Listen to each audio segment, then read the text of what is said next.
Unë jam Aldo, njihem tek bota e motosportit për garë me motora që ne zhvillojmë.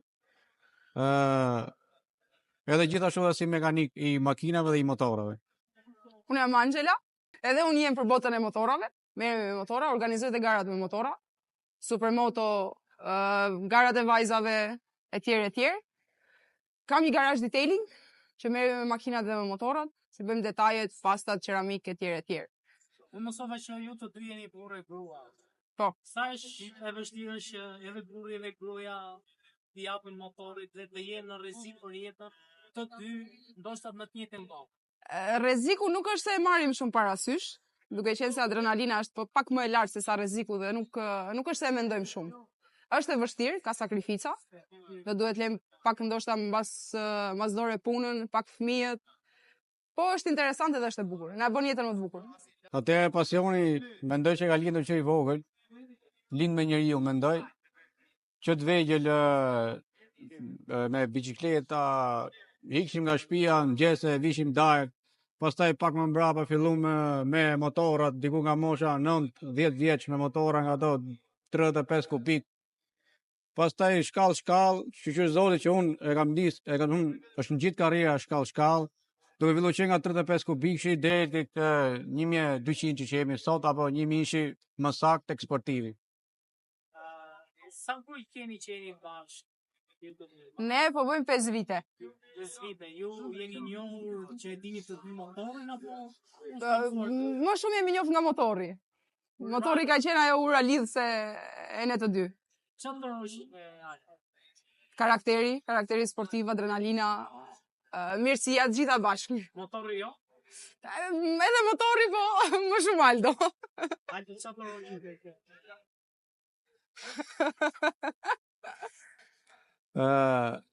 Atëherë Angela nëse të jetë në lidhje me pasionin, e ka pas shumë qejf motorin, nuk është të më të rroqi pjesa e motorit, sepse motorin ja kam mësuar unë Angelës. Të rroqi bukuria, qiltërsia, sinqeriteti, edhe më në fund si thonë njoftë një vajzë me këmbë tokë, që të kupton të do ashtu siç je me të vërtetë.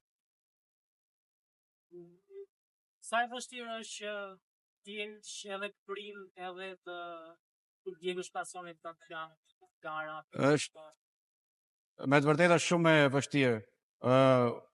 Unë mendoj për shembull tim birë nuk e kam fort me qejf, por do ta shohim gjatë viteve në vijim, qoftë ai mendon se është për këtë punë, unë i jap dorën, qoftë ai jo, më mirë jo. A mund të themi që sherrat më të mëdha mes kanë qenë për motorba? Mendoj se po. Ne në shtëpi jemi burrë e gru, por kur dalim nga dera e shtëpisë jemi shok. Ka pasur momente që sigurisht që keni qenë në rrezik dhe pastaj keni thënë që shkruajmë. Rreziku ka qenë gjatë gjithë kohës, qoftë edhe sot, dje nesër ndoshta, por pasioni është në gjak, është shumë e vështirë, është më keq se droga. Aldo ka pas një aksident para një viti, edhe boni operacion ligamentin e këmbës, po në asnjë moment nuk e kemi menduar që të heqim dorë nga motorat. Është diçka që ndodhi, do bëhet, edhe motorat. Pires akoma nuk e kam gjendje mirë shëndetësore, por i hyve motori. Çfarë është ty që mos e keni frikë fare, më themi aksident në rrezik, se të vazhdoni të hyjni motorin? Shiko, dhe ne jemi dhe të kujdesshëm kur dalim rrugë. Nuk bëjmë budalliqe, nuk rrezikojmë jetën. Ne dalim për qejf për ta shijuar motorin. Na pëlqen, kemi pasion, e shijojmë dhe kaq, nuk e rrezikojmë jetën. Mbi të gjitha përpiqemi edhe të pak a shumë të rinj, të edukojmë. I kemi fol, dikush ka dëgjuar, dikush mendon se nejse. Aldo, sa e vështirë është që të mbash edhe familjen, edhe të ndjekësh po themi pasionin tënd, që sigurisht është një pasion që është i kushtueshëm. Është e vështirë.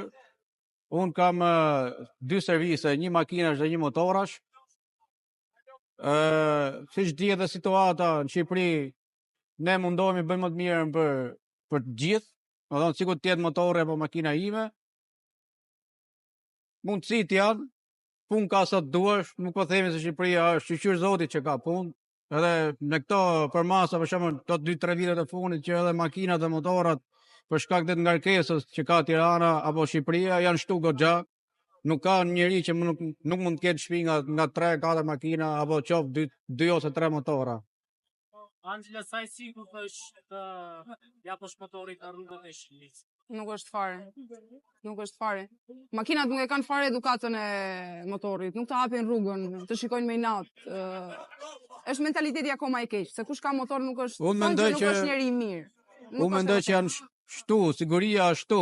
Kalim me unë po bëj gati 16 vjet, po nëse do të kujtoja kohën para minimumi 10 vjetësh ka qenë shumë e rrezikshme. Edukata ka qenë zero, dilçin me shapka me gish, me kanatiere, me motor, pas kafan.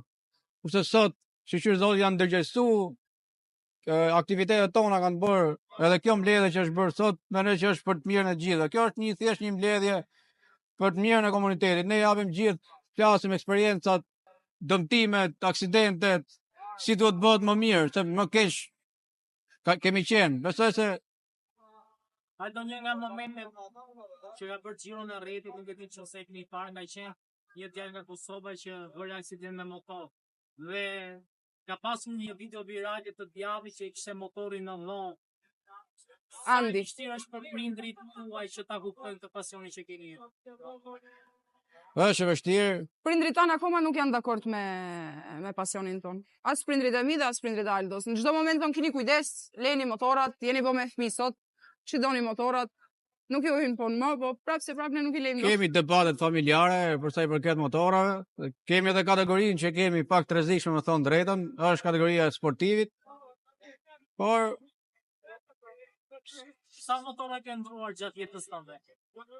unë gjatë jetës time mund të kem ndruar shumë motora, ndoshta edhe nga puna, por shumicën e motorave i kam, nuk i kam shit. Ma thoni një numër? Një numër sakt nuk kam, por aktualisht për momentin mund të kem 13 motora. Ti ke ndonjë? E kemi të bashkët. Janë Motora prekin pak a personal shumë- kemi, unë kam Yamaha R6, motorin e garës Supermoto që është Yamaha YZF 450, edhe një motor enduro që është për mal, që është KTM po 350. Kush është motori që keni ju dhe është më i gushtueshëm? Motori Aldos. Kam një Yamaha R1, ai kushton rreth 18.000 euro. Është i kushtueshëm, po ka edhe më të kushtueshëm. Po për momentin ky është më i kushtueshëm që kam. Aldo zakonisht për bën aksident, kur është motor. A thua kam frikë me motorit apo thua kam frikë me dorës, këmbës? Unë jam me moton që hekrat bëhen, kurse njeriu jo.